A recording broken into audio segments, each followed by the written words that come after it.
There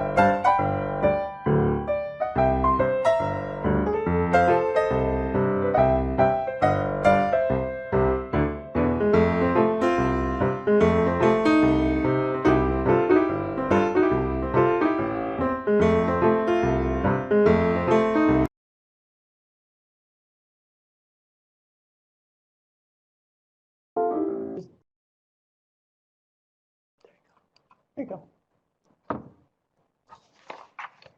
Good morning from Fort Collins. This is CSU CO-Horts Live. I'm Mary Small, your State Master Gardener Program Coordinator, and I'll be your host for today's webinar. And in today's webinar, we're going to have a couple of speakers besides myself. Instructors today are going to be Dr. Tamla Blunt of the CSU Plant Diagnostic Clinic and Dr. Tony Koski, Extension Turfgrass Specialist. Following the presentations, we'll have a live question and answer period and then hope to wrap everything up within an hour-and-a-half time period. We are also recording today's webinar for later viewing. So today's topics are going to be what's going on in turf, some of the current turf issues, what's new in the Plant Diagnostic Clinic, and some abiotic tree problems. So with that, I think we'll get right to the updates and go ahead and get started.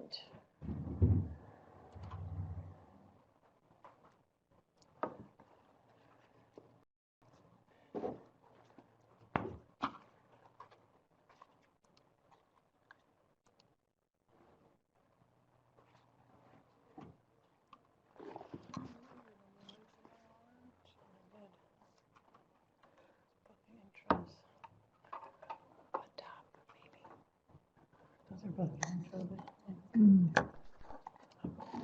Upload it. Okay, sorry. Okay. Oh, and I did it from your drive. Darn it. I need to go re-upload it. Is your drive down on your desk? Sorry. Yeah, just tell me.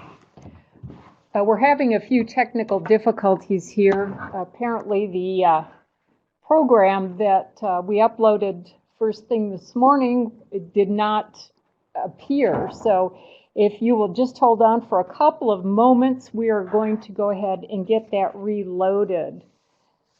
So while we're waiting for that to happen, does anybody have any questions about or comments about things they're seeing out in the counties that we might be able to address as we're going through today's webinars? Any tree problems, turf, any diseases you're seeing?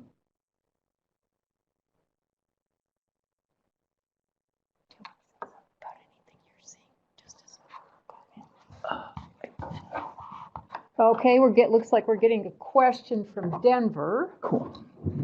And so we'll wait for that and see what kind of question we've got.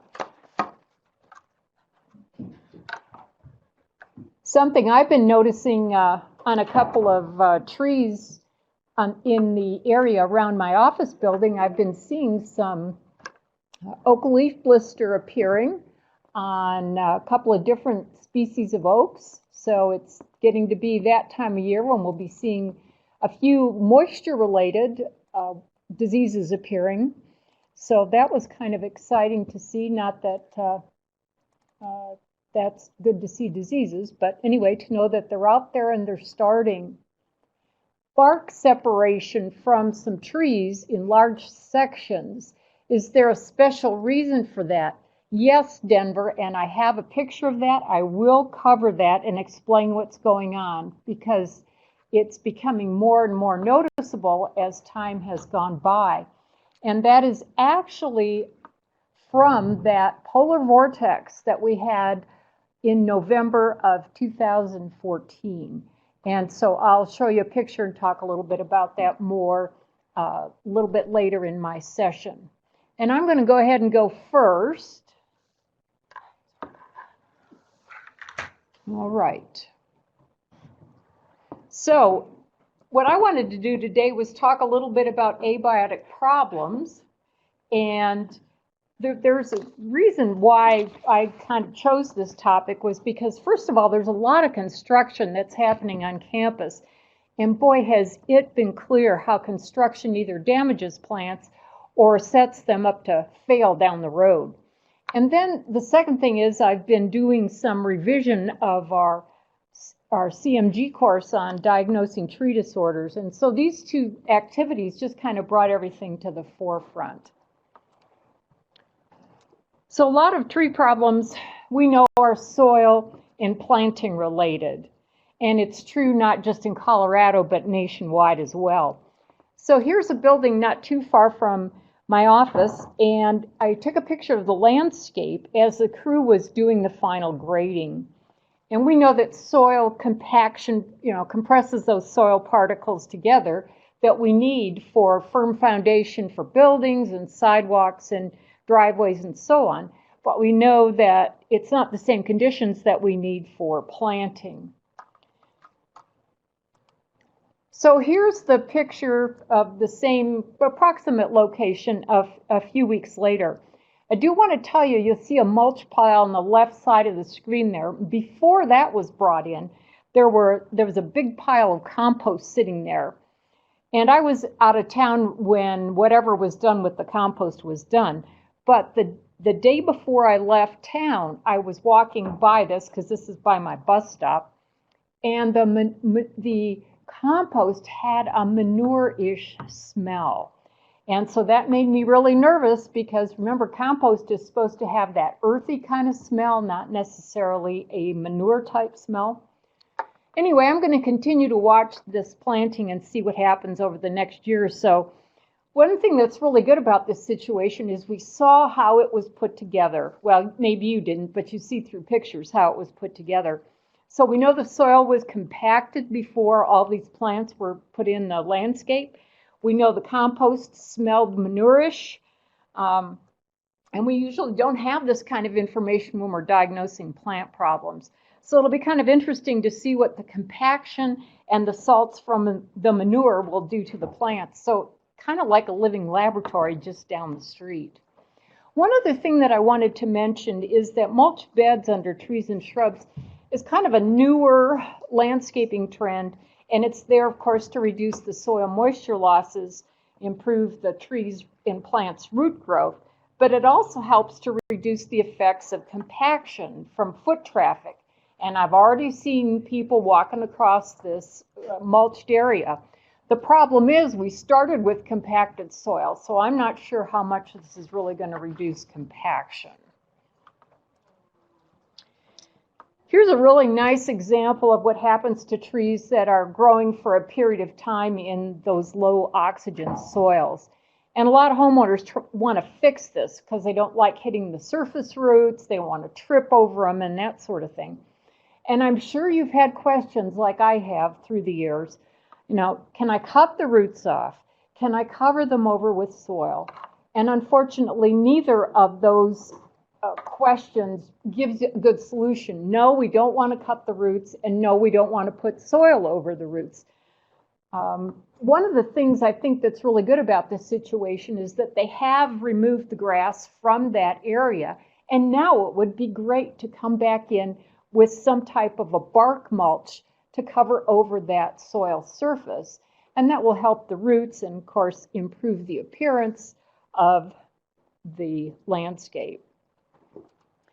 Wanted to show you another construction situation that I saw going on. Now, this was last summer. You can see the spruce tree in the background, and in the foreground, I'm going to pull up the arrow here, you can see spruce roots exposed, and these were exposed as this sidewalk was being constructed. And one of the things to notice here too is look how close those roots are to the soil surface. So that's probably an effect of low oxygen soils, probably from soil compaction. Something else I want to point out is that little structure to the left of the spruce. This was a porta potty that was put in and sat, so it's right next to the spruce tree. Actually, in the back of it, it's kind of pushing up against some of the branches. And so what you've got here now, we've cut the roots. We're doing a lot of construction activity, so there's soil compaction from foot traffic. And now we put a heavy porta potty over the root system as well, and it was in place there for several months while this was going on.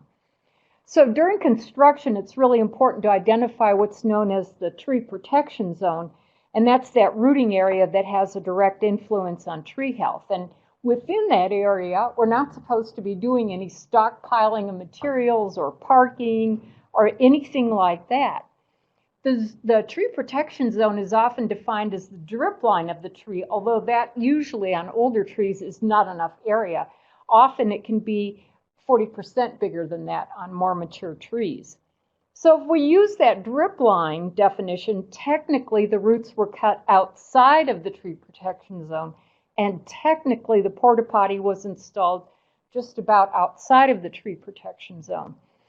And a couple other little tidbits. Fortunately, spruce trees have what's considered to be about intermediate tolerance to root severing, and they do tolerate compacted soil pretty well. So what do you expect might happen? This is kind of what I'm going to be looking for over the next year or two. I'm thinking we might see some canopy damage like you see in the picture on the right.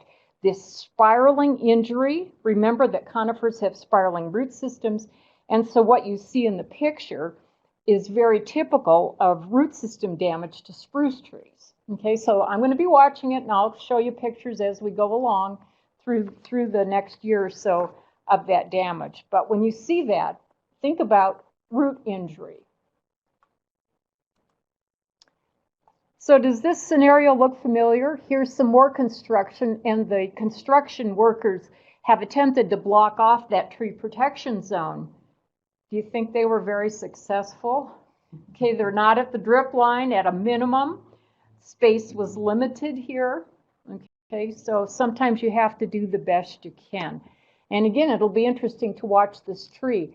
Last summer, it looked all right. I'll watch this summer and see what's going on here. But look at all the compaction that's taking place, all the digging we know that happened around those roots. Here's something else I wanted to show you. This isn't too far from my office. And I just want to talk about some of the things that are going on with this plant. So hopefully you have probably, I don't want to say hopefully, but you've probably worked with a scenario like this, either on the phone or gone out on site, and you've seen a tree that has some iron chlorosis. And admittedly, this is pretty heavy. So this picture I took on June 13th, so we have this heavy-duty chlorosis going on already. We have these dead branch tips, particularly on the outer portion of the tree. And then another thing that we have is there's an old wound which is closed near the base of the tree. So these are kind of the descriptors I would use of this particular problem. So I took a close-up so you can see that wound down at the base, and you can see that it has nice callus tissue formation there. So I think we can say this tree has some serious issues. We can tell if this was a customer's tree, we can say, you have these symptoms. But if we said you have iron chlorosis and then tried to add iron to fix the problem, do you think that would really fix the problem? So what we want to try to do now is say, okay, why do we have iron chlorosis? Okay, why do we have this in the first place? Why is this tree expressing this problem? So we're going to need a little bit more information. One of the things we want to do is look at the turf or rooting area of the tree, and you can see that it doesn't look too great. One of the reasons we want to look at this area is because the tree roots share the area where we have turf growing, or in this case, some native grasses and some weeds. And you can see the weeds aren't even looking really great here. It's very, very thin. You can see that dirt path there that's in front of the tree. And I took a picture close-up of it so you can see how compacted and dry the soil is. It's still being used. I just saw somebody yesterday walking on this path. So I think you'll agree we have a soil compaction problem here. And I can also tell you that this area does not receive any supplemental water. So now if we take a closer look at the individual symptoms, here are the leaves, pretty bad chlorosis. I looked at the growth increments, and between the blue arrows, it represents 5 years of growth. I got the hand lens out to make sure I was counting correctly. So it shows how small these growth increments are. And then I tried to measure it. And so basically what we have is about 3 inches of growth represented by 5 years. So that's a huge issue. So now we'll take a little bit closer look at this trunk area, and you can see again that there's a wound there, it's closed, but that conductive tissue has been taken out of commission ever since that injury occurred. The next thing I want you to notice is where's the root flare. So take a look at this picture from another angle. Do you see how the trunk narrows at the base? It's wider and then it comes in narrower, almost kind of like a cone. And what, excuse me, what I want to say here is that we have a lot of clues now why this tree could be chlorotic, including these. This narrowing could be from it was planted too deep originally. It may be that soil was placed over the root area. I think in this particular location that's very possible. And I think it probably has some girdling roots. And remember, when we have girdling roots, what happens is the carbohydrates that are manufactured in the tree, as they move downward to the roots for storage purposes, they get hung up because there's compression in that conductive tissue, and the carbohydrates can't move to the root area, and they start to accumulate, and that's why you have that fatter growth above that narrower trunk. So now that we have this information, we can go to our Insects and Diseases of Woody Plants book, look up and see what we can learn about iron chlorosis. What are the causes? And maybe some solutions. So within the book, here's what I found. And let's look at some of these. Here's another shot at a little bit different angle of this same tree. So I think you'd agree this tree probably has an inadequate and stressed root system. The soil is definitely compacted, and I've told you it doesn't get anything but Mother Nature, so it's droughty. In this case, the soils are not waterlogged. We don't know about the organic matter content.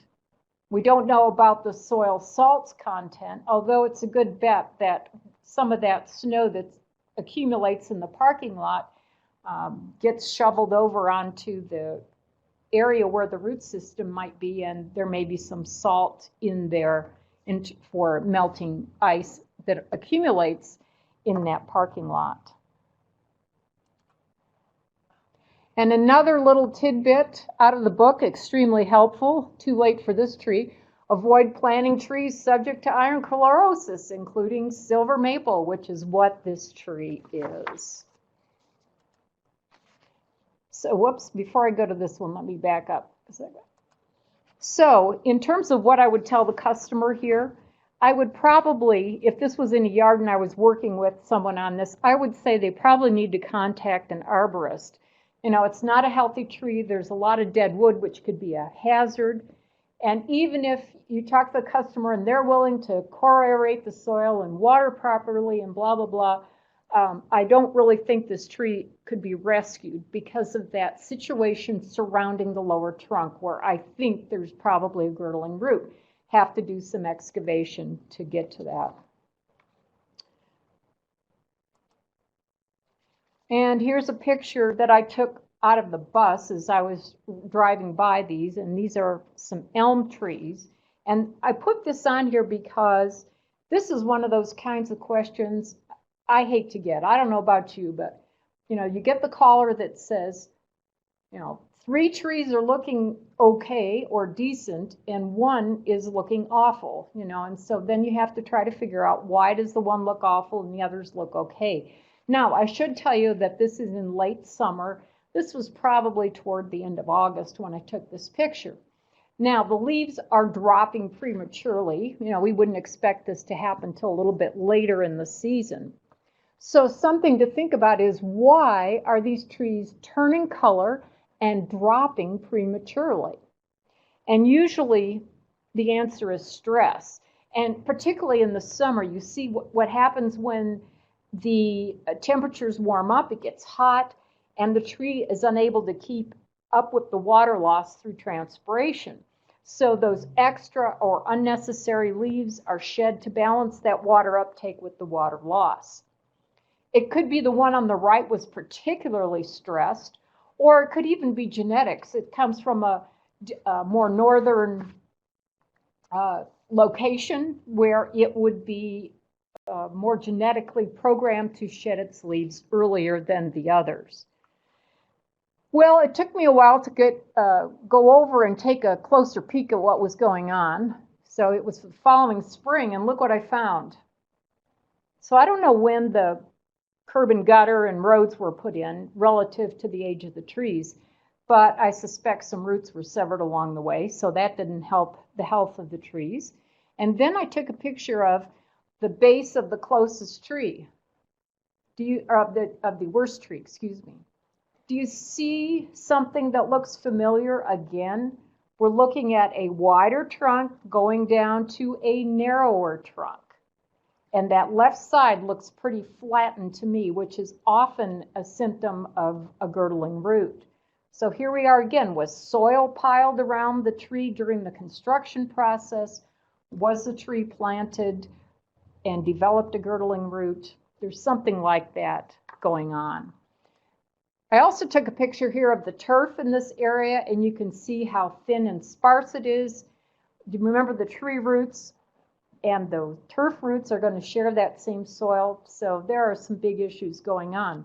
It's adjacent to a street, and one of the questions that comes up is, well, can the roots travel under the street? And the answer is maybe. Now, they could go the direction away from the street, so they can move in this planting area that you saw between the sidewalk and the street. They can probably move under the sidewalk and over into another area.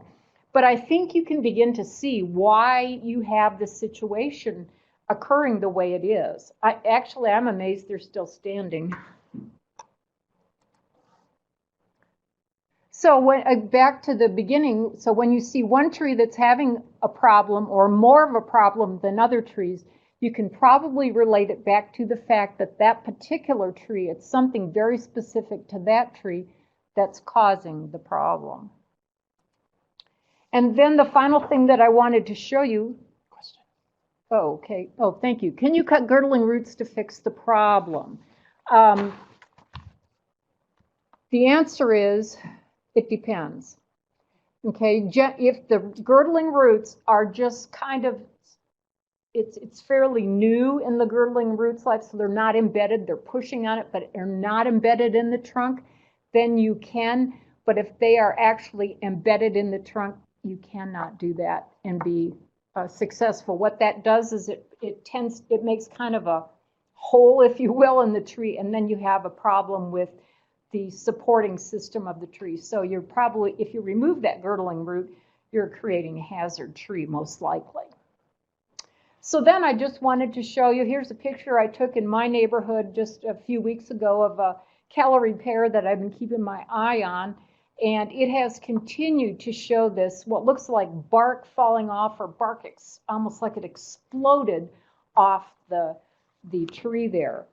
And so this is a result of that polar vortex. We are going to continue to see this issue going on down the road. Some trees have recovered, like this calorie pear. It's leafing, it flowers, it looks great.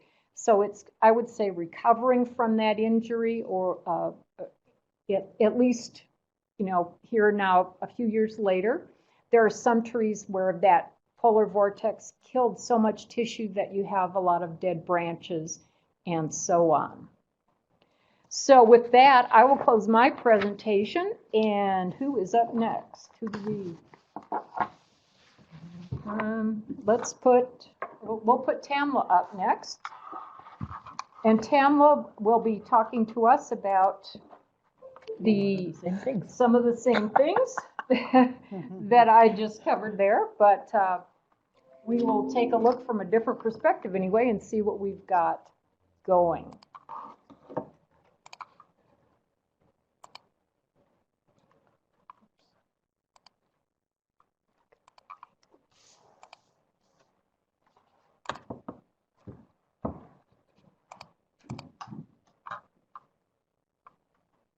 Lacey.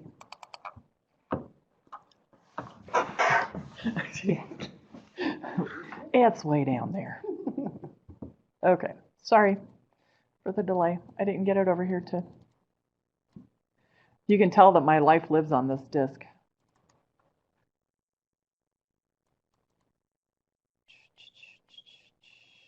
Where are we? Here we are. Okay.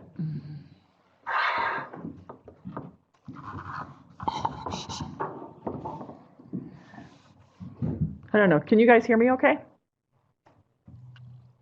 While this is uploading and converting. That's right. It's got to go to Adobe. I forget. Okay.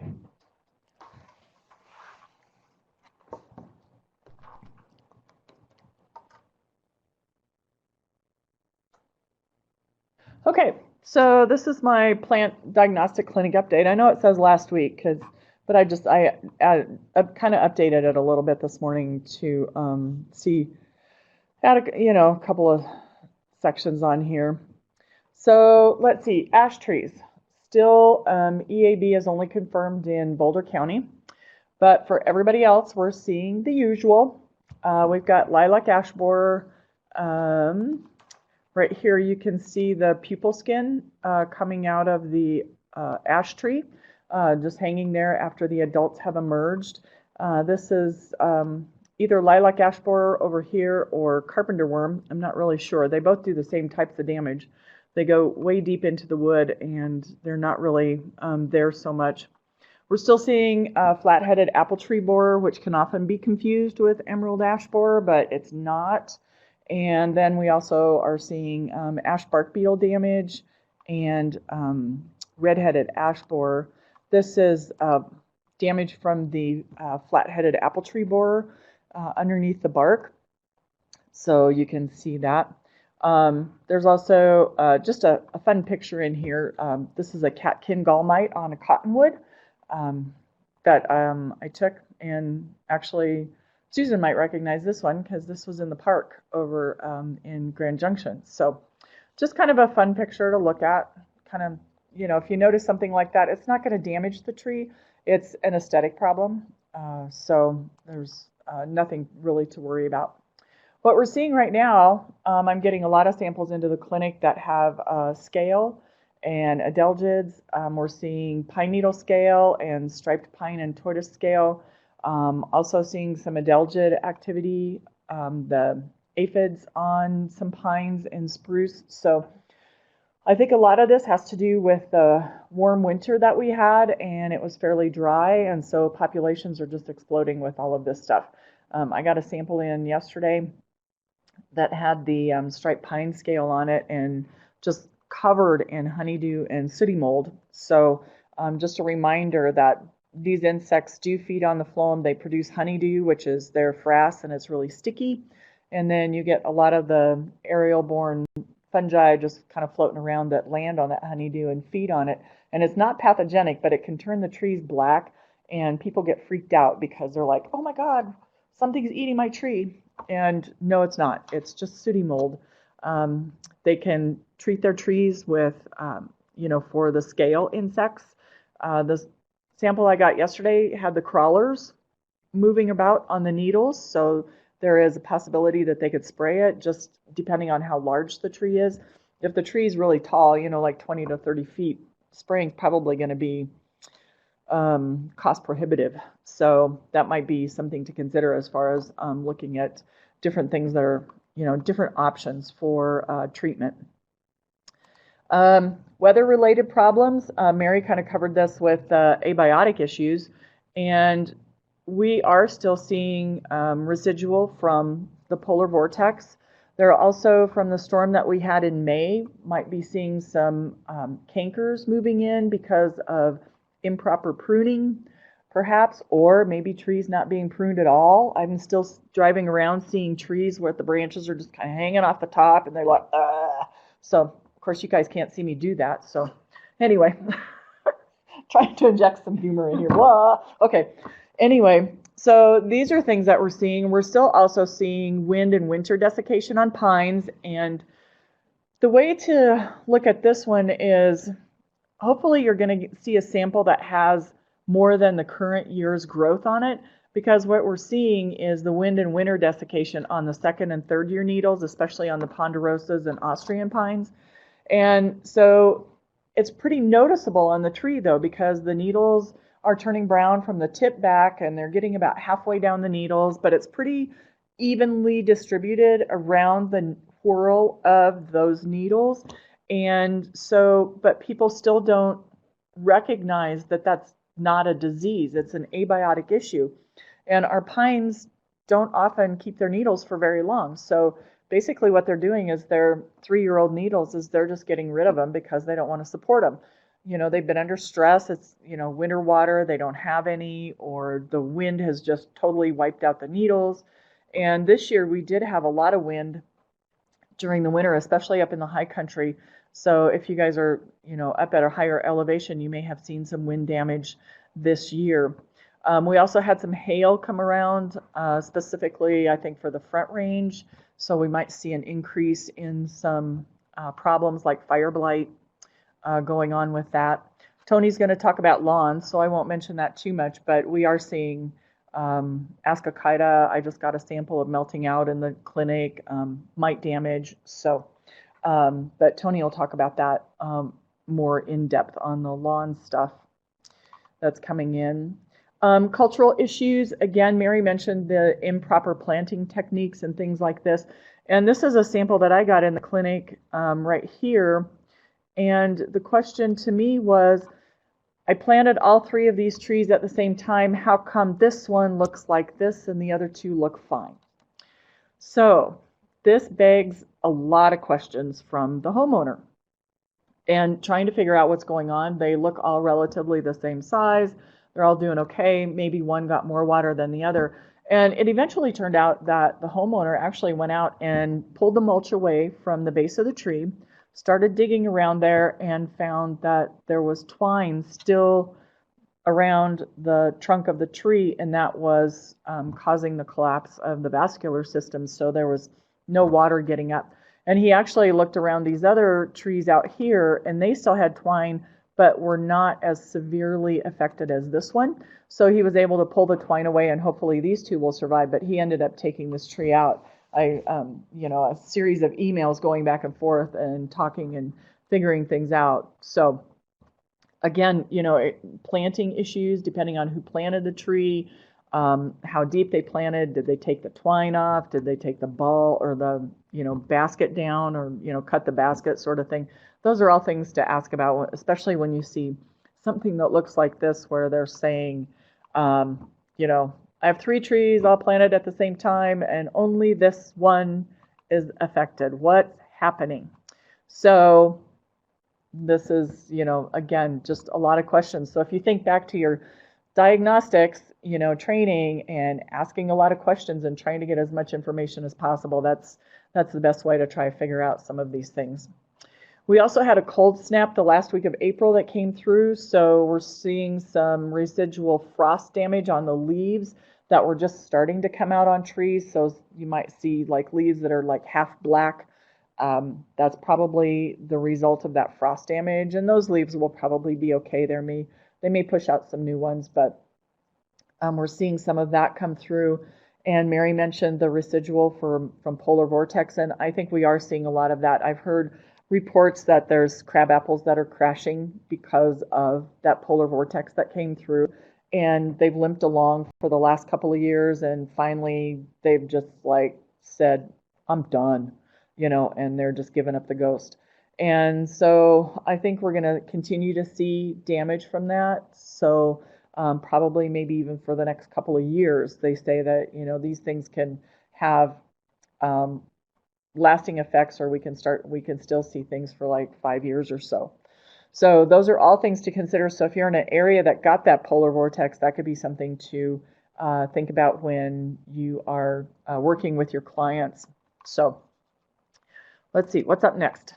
Oh, this is just some fun pictures of, let's see, this is storm damage here from campus when that May snowstorm came through Fort Collins. This was, and I emphasize was, a huge hackberry in front of the Student Services building here on campus. It is no longer there. And what happened, I didn't put the other picture in there that showed a little bit of a close-up, but there was occluded bark right in this area right here. And when the snow landed, it was fully leafed out, and it just basically peeled that branch right off of the trunk. Did you see that, Mary? Oh, it was awesome. Sorry, well, not for the tree, but the damage was just. We like weird things. But yeah, we like weird things. But it was just incredible, and so they have now since taken that tree out, which is unfortunate because this tree provided a lot of shade for that building, and so now there's no shade there in front. And other trees that I've seen, they just snapped off the leaders at the top. Hopefully, most of the damage has been pruned off and taken care of. And then this was another one in a parking lot that I took. Again, the leader is just basically snapped off. This was actually, this particular picture here is a tree up at my house. And the winds came through and basically just snapped it off like a toothpick. And I went out and looked at it, and I didn't really see any decay in the tree, but we've had several trees that, the winds are just so bad that it just snaps the trees off. And on the drive up to my house, that's a lot of blowdown from this, and there's huge trees that are just completely uprooted by the wind. So, a lot of people don't really think about the wind as being, a huge problem, but it can be. And so these are some of the things that I encourage you guys to think about when you're looking at tree problems is, okay, how much wind did it get? Because sometimes that can do a lot of damage that we don't even think about. So things to be on the lookout for this season. One of these is oak leaf blister or peach leaf curl. Two different species of Tephrina, and Mary mentioned that she's seeing oak leaf blister, and yes, we are seeing that around campus, but if you have fruit trees, you might start seeing it on your peaches. I saw this couple of weekends ago. I was looking at a peach tree and I did find some peach leaf curls, so it is out there. And what you want to look for is the whitish blistering on the leaves, and it's going to be a random pattern. It's not going to be very uniform. And this is actually the fungus that is growing on the leaves here and here. So just keep an eye out for that. Sprays or, treatment for this, they would have had to done it a little bit earlier this season. There's really not much that they can do about it now, other than, clean up at the end of the season, good sanitation, don't leave those leaves so that there's no inoculum for next year.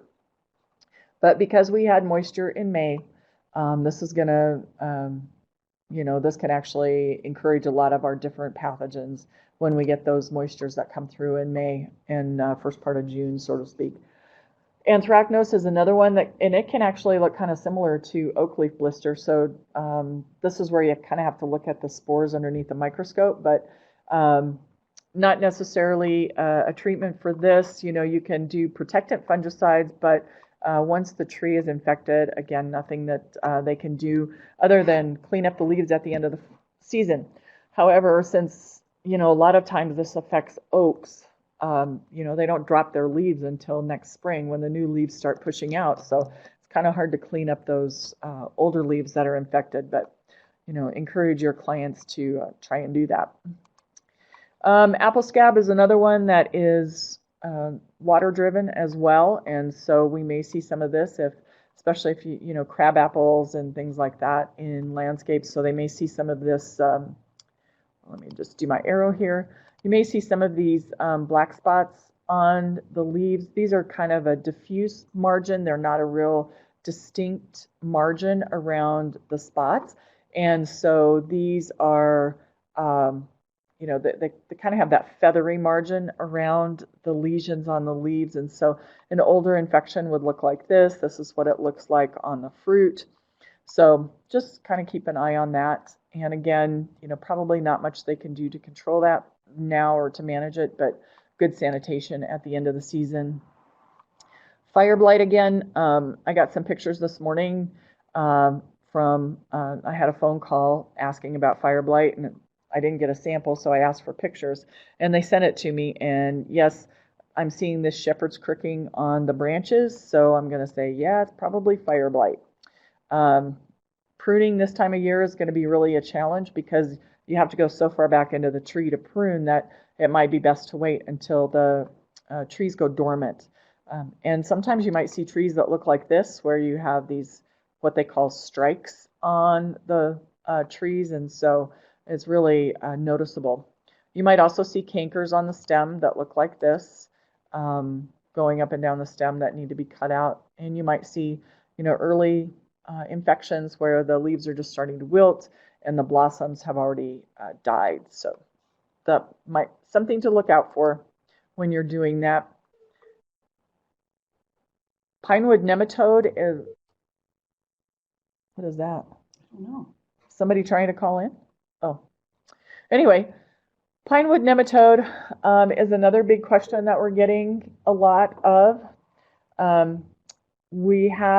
have confirmed it on Scots pine, Austrian pine, and ponderosa. The ponderosa was a unique one, and Dr. Jane Stewart says that they've confirmed it on lodgepole as well. But just to give you an idea, we're actually not seeing an increase in pine wilt nematode. I think a lot of what's going on with the pines is still an abiotic issue that, you know, drought related, stress related, wind, winter desiccation, things like that, and maybe residual from polar vortex. The last 6 or 7 samples I've gotten into the diagnostic clinic have all been negative. So it's random where we're finding it, where we're confirming it, but we are testing for it. So if you really want to send it in, we can do that. The Scotch pines, you know, the pine wilt symptoms here in Colorado do not match what happens back east. The pines here seem to be a very slow decline, not a real fast, you know, within 30 days sort of decline. So these are things. And then Jane Stewart's also working with Ned and Bill Jacoby on some pines up in the mountains that have they're calling it black phloem, but they don't know what the causal agent is. That's what they're working on. So, you know, we're definitely willing to test, but it's not going to be, you know, it's not an increase, and we're not sure what happens. This is just a description of the life cycle of pine wilt nematode. And when the adult beetle emerges from a dead tree, they are carrying the nematodes. And so what they do is they start feeding on the needles of a healthy tree or maybe a slightly stressed tree. And the nematodes migrate out of the beetle and then enter the tree into those feeding wounds that are left by the beetles. And then the nematodes get in and start moving through the twigs. They start replicating and laying eggs and all that stuff. And eventually the populations build up to where they colonize the rosin canals and block the xylem. And so then the tree will decline. So that's the basic life cycle. Okay. Pueblo County has a spruce with tips turning purplish. Thoughts? The tips turning purplish could be cold damage, mite damage, herbicide issues. What else is there, Mary? Dehydration. Salts. Yeah, so the purplish color on spruce trees is not a diagnostic tool. It is a symptom, but then you have to ask questions about what else is going on with the tree, because there's lots of different things that it could be on that purplish color. Second question, if a storm damaged tree has branches that are drooping way down but not broken, what do you suggest? I would actually go look and make sure that that branch crotch doesn't have a crack in it that you can't see. Because it may be that it has broken, it's just not visible. And they may be able to prop it up, but if the tree's not recovering on its own, it may be that that branch may need to come off just because it's going to be hanging down and not doing too much. If you lose the leader of a tree, do you lose the whole tree? Not necessarily. Depends on how old the tree is, and if you can train another branch to be a leader, you might be able to do that if you lose the leader of a tree. And it also kind of depends on what type of tree it is, what genus and species it is. Some of them recover better than others and will actually make their own leader, if you will. And some others you have to train another branch to be a leader. So you don't necessarily lose the whole tree. If it's a conifer and you lose the leader, it's just going to look horrible because you'll never get probably another leader to take its place. So, does that answer your questions?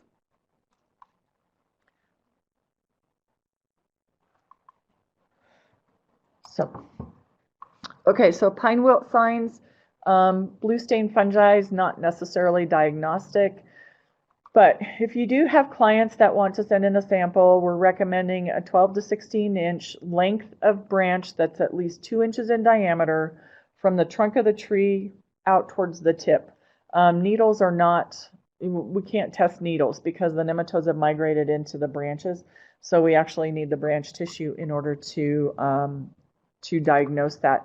And this is what we're doing in the clinic because we're doing PCR in a tube, basically, and this is very specific for the pine wilt nematode. And there are other Bursaphilincus species out there that are morphologically indistinct. So, and I'm not a nematologist, I will fully admit that.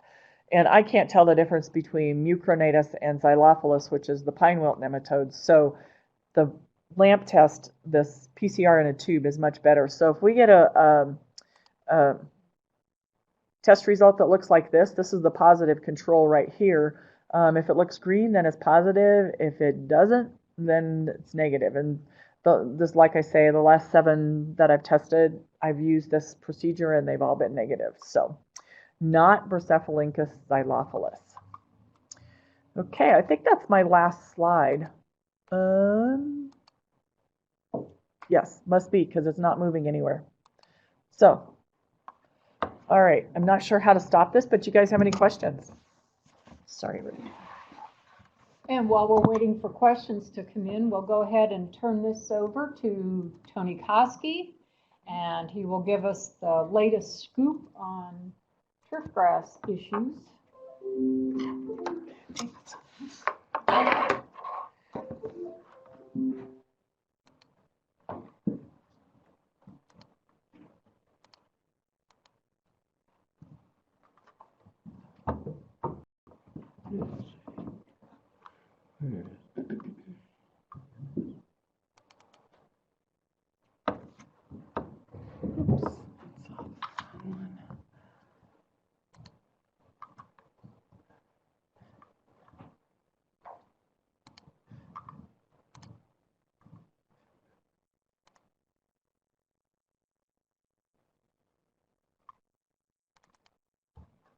That one.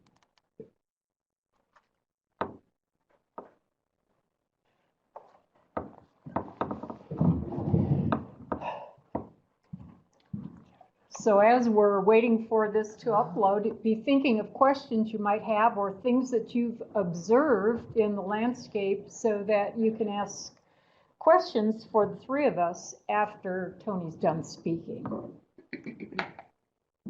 We're trying to fill time. Good afternoon. We're 60% uploaded. Let's have a big file. I was going to say, yours is way slower than mine was. Big pictures. Lots of pictures, not much reading to do. Oh, good. Everyone should like that.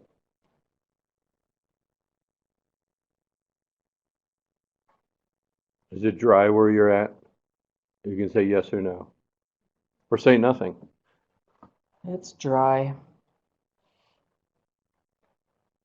Remember with turf, it's always water. We could quit now and go play golf or something, or have lunch. Well, actually, that's true. I got some pictures a couple days ago that was like, that looks like irrigation to me. We have ascochyta. Uh-huh. It's always irrigation. I talked about Ascocata last time, didn't I? Yep. We sure So, did. we won't do that again. Well, it's still happening though. Yeah, it's still Yeah. out there. Oh, yeah, it's still happening. So, it works. Before we go to turf, though, well, this is kind of turf. I wanted to add on to what Mary was talking about trees and root systems, and of course, trees and turf don't get along very well. We know that. But I get these questions constantly about people wanting to grow grass under their pines and their spruces, and they just insist that they have to have grass growing under those trees. So I try to convince them vigorously that you don't need to have grass growing under your pines and your spruces, that it's not natural, that it's too difficult, and there's really no good reason to, and that you should actually just let the tree do what it does, drop those needles. It's free mulch. It constantly regenerates and replenishes itself. So just let that type of thing happen, and you can kind of find where the grass is going to grow and where it's not going to grow. And that zone may change over time, obviously, as the tree gets larger, but it's just better for the tree to not be doing stuff under that drip line and over those roots. It's just easier maintenance. You don't have to string trim and mow and hit your head on low branches and all that kind of stuff. And it's just healthier to let the needles fall and stay there. So I actually had a master gardener send me an email. I should have copied it. And she wanted to know if I wanted the needles that she was sweeping up under her pines, because I'd said sometime, I guess in training, that they were such a good mulch. And she wanted to know if I wanted to come down and get them from her. And I politely declined it and actually told her she should put them back where she got them. I don't know if she liked that response, so oh well. So yeah, just leave the needles.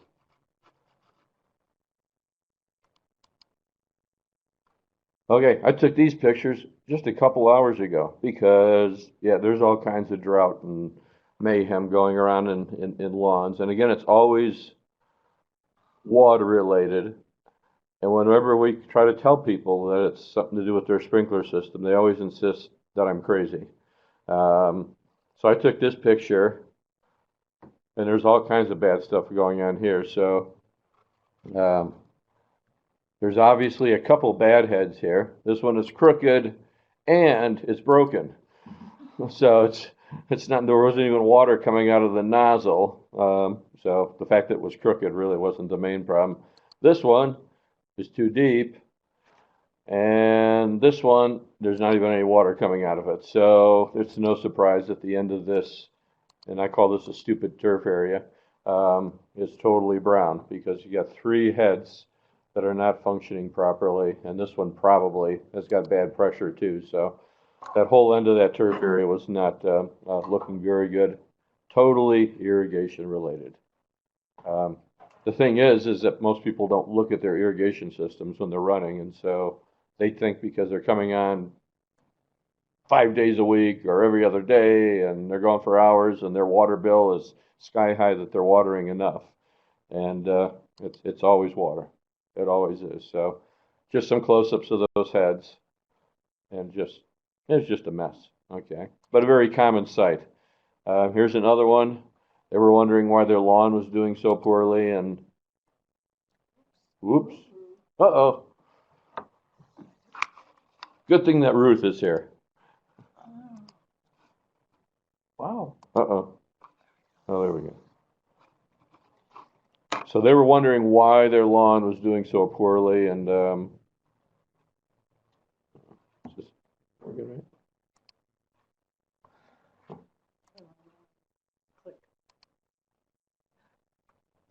Oh, okay. Oh, was that a link? Oh, that was the one I had the link. Yeah, okay. Sorry, Oh, okay. I'm doing something stupid here. I was going to show you a video that was embedded in this, but we can't do that, so that's why it's doing strange things. But in any case, this head in this, well, you can't see, but where that green arrow is pointing right now, there was a head that was very low there, and it was not even coming out of the ground. At the top, kind of left next to that tree, there's another one. You can see the really dark circle there, and there's a head down there. So all these heads, every head in this entire lawn was too deep. So at best, they were flood irrigating parts of the lawn up at the very top of the photo, but most of the lawn was not getting any water. And to make things worse, they had rabbits. So, Oh my gosh. so the rabbits were eating any of the green grass that was alive. Then here's another one, and again, these people, they insist that is not an irrigation problem until you show them that when they turn their system on, the heads don't even come out of the ground. So that's how deep these heads were. So because we see so many of these, and there really aren't good fix-it videos, and I go and visit these lawns and parks and say, this is like an easy fix. This does not take too long, and people look at me like I'm crazy, but it really doesn't. So Alice and I have decided to do a series of videos on common irrigation problems and how to fix them. So, but we can't show them here. So here's how we're doing it, is she does the clean part. She talks about what the problem is, if it's a crooked head or we got poor coverage.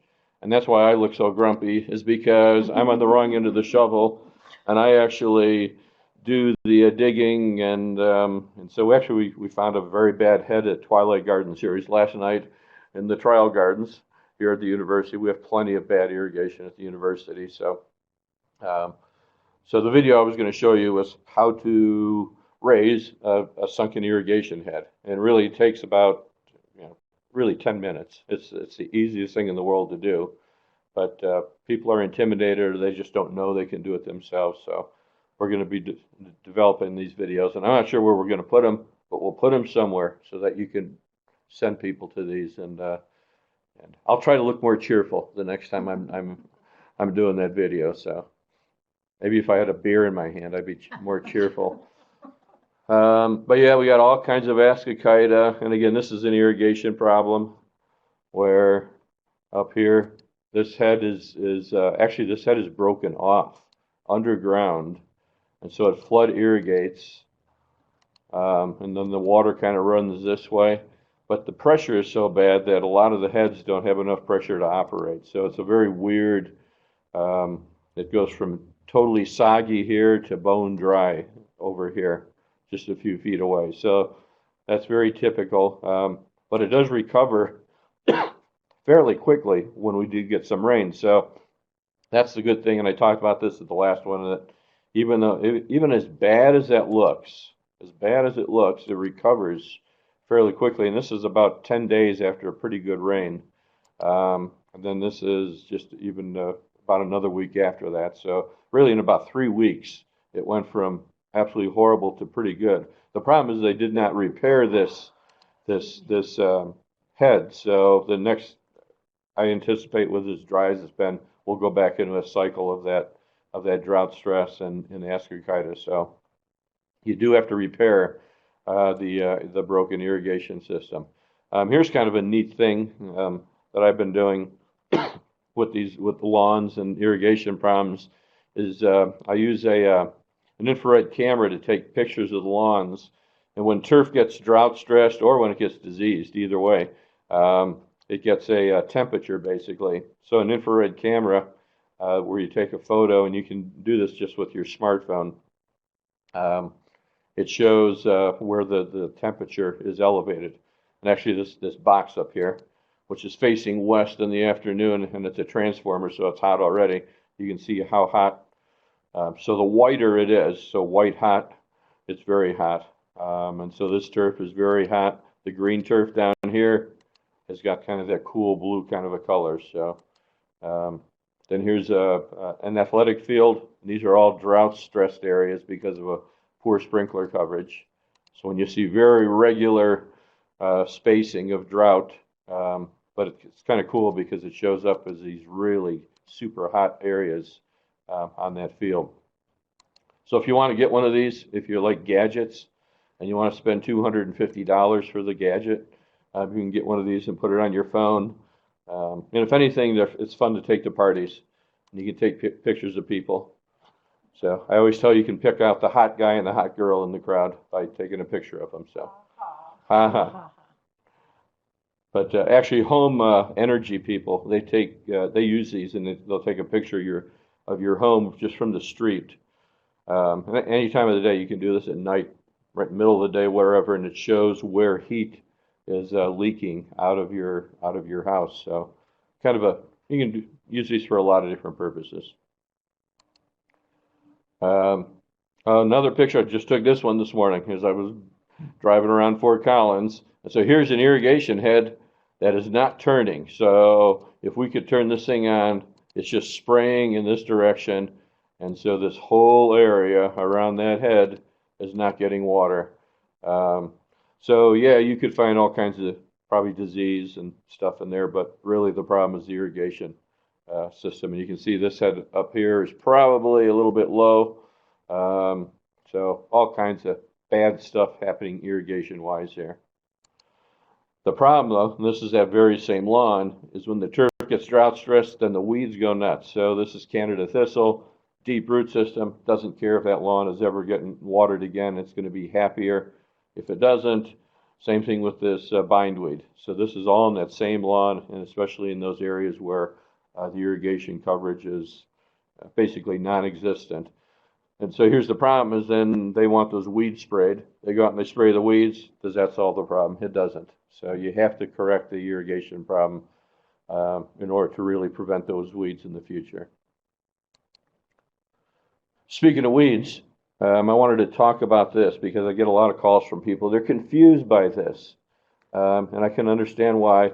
So now there's a Roundup for lawns. So here's Roundup for lawns. Roundup for lawns right there. Not to be confused for Roundup not for lawns, or Roundup that will kill trees in your yard and all kinds of other mayhem.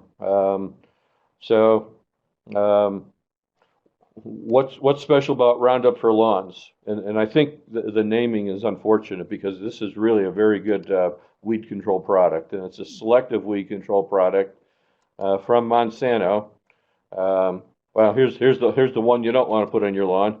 Has glyphosate and a little pelargonic acid in there to get quick burn down, but that's basically Roundup.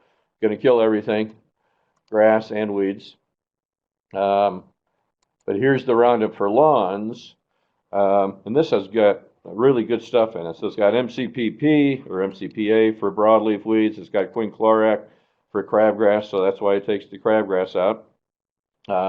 It's got dicamba, that's for broadleaf weeds. Then it's got sulfentrazone, which does broadleaf weeds and yellow nutsedge, which we don't have a lot of, but we're seeing more lawns with nutsedge in them these days.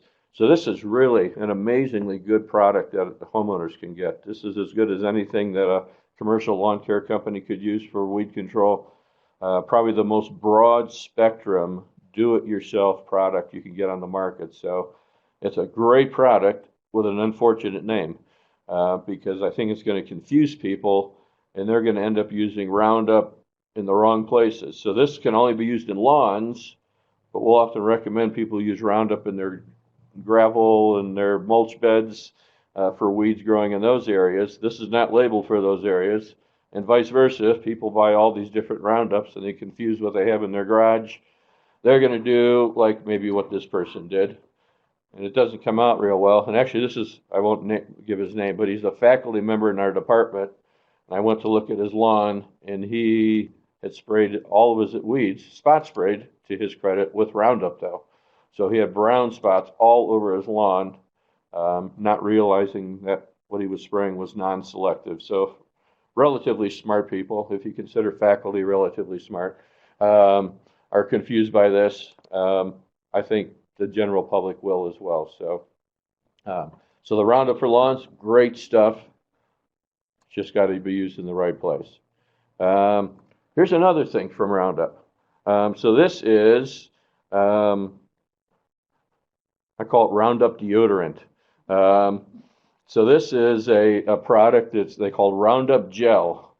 So it's got good old glyphosate and pelargonic acid, so the same stuff that you can get and spray on your lawn, but this is a gel product, and you can buy this thing, and it's like a deodorant dispenser, and you click this little green thing down at the bottom there, and it puts this gel of Roundup on, and the idea with this is that you can, or I see a potential use for this is if you've got weeds, could be grasses, could be Canada thistle growing up in this juniper.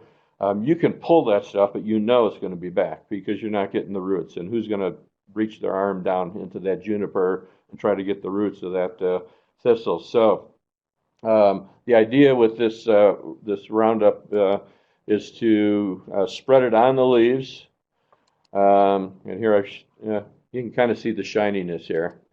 So I've done this right outside my office. This is in a juniper outside my office. So I'm going to follow this this thistle, and I'll show pictures, follow up to see if this actually really works. I don't see any reason why it shouldn't, but we'll see how effective the gel-based Roundup is. Here's another bed of some kind of ornamental ground cover. I can't remember what this stuff is, but it's got great big plantain growing in it too. So and this is right under my office window actually. So I've spread it on the leaves. You can see how there's a shininess there. I've spread the Roundup gel on the leaves. So we'll see if it's going to work. It'll work on plantain because that's like the world's easiest weed to control, mainly because it's got very large leaves. So we'll see if it works. And because all of these plantain are connected to each other, we'll see if there's any kind of movement from this plant into the ones surrounding it. So that'll be kind of a fun thing to watch over the next few weeks, see if it works or not. So if you've heard about Roundup deodorant, that's what people are talking about. I would not use it as deodorant though. No. And one thing about this, not joking, and of course I'm stupid, I didn't wear gloves while I was doing this. The thing is you kind of have to grab the leaf from below and hold it, and then you wipe the leaf, and you end up getting Roundup all over your hand. So I would strongly encourage you to wear gloves while using this, just to avoid getting the pesticide on your hands, on your skin. So, but I see no reason why it wouldn't work. It could be kind of handy, especially I tried to find grass. Well, there is some grass. So if you got grass growing up in your junipers and it's just hard to get, like you got brome grass or bluegrass, you might be able to kind of wipe that. We talk about wiping grasses with maybe a paper towel with Roundup. This might be a handier way to do it. So I'll test that on a few other places and actually probably do some videos on how to do it. I couldn't video it by myself today, so just why we have photos. So that's all I have. Let's see, other questions. You've got a question there, Tony. Is it too hot to seed? It's not too hot to seed buffalo grass. This is a perfect time to seed buffalo grass. I just got to ask an expert on that this morning. Here's the thing, is the seed will germinate great. The problem is keeping it watered appropriately. But sports turf managers are seeding this time of year to get recuperation from soccer injury and that type of thing. Golf courses, we're always filling divots and fairways. So you're putting seed down this time of year. The thing is keeping it watered sufficiently to get the imbibition, the seed to absorb the water, and then once those seeds germinate, to keep the seedlings alive. So that's the trickiest part. But yeah, you can seed. You really can. It's just it takes a little more work and vigilance to keep those plants alive. Same thing with sod. You can sod this time of year, but you might be watering it 3 times a day. So. Does anybody else, any other counties have questions for us that we could answer at this point? Take a few moments and see if some questions come in. And it looks like we have some from Pueblo, so we will wait for those. Best way to treat snow mold? Best way to treat snow mold? Well, you shouldn't be seeing snow mold now, but Well, they shouldn't. yeah. I mean, it's Pueblo? you need. you need about 60 days of snow cover Uh-huh. to get snow mold. And the most common one in home lawns is going to be gray snow mold. And you might see it on the north side of a house about every 5 or 10 years Yeah. up here. So I don't think you have snow cover long enough I don't think to see so. snow mold in Pueblo. Oh, El Paso County. Well, in El Paso County, Okay. yeah, maybe. Yeah. So was the El Paso County, was it up in the mountains though? That's a good question. Or was it Colorado Springs? Man, it really doesn't matter even. It's like, it's going to recover. Gray snow mold rarely kills bluegrass on a home lawn. Yeah. So it's like rake it, Fertilize. fluff it up, dry it out. If you haven't fertilized, fertilize. But it's mainly, it's kind of a foliar thing in home lawns, so it's not deadly. So we don't recommend fungicides. By the time you see snow mold, it's too late for a fungicide. Yep. Any other questions from our counties?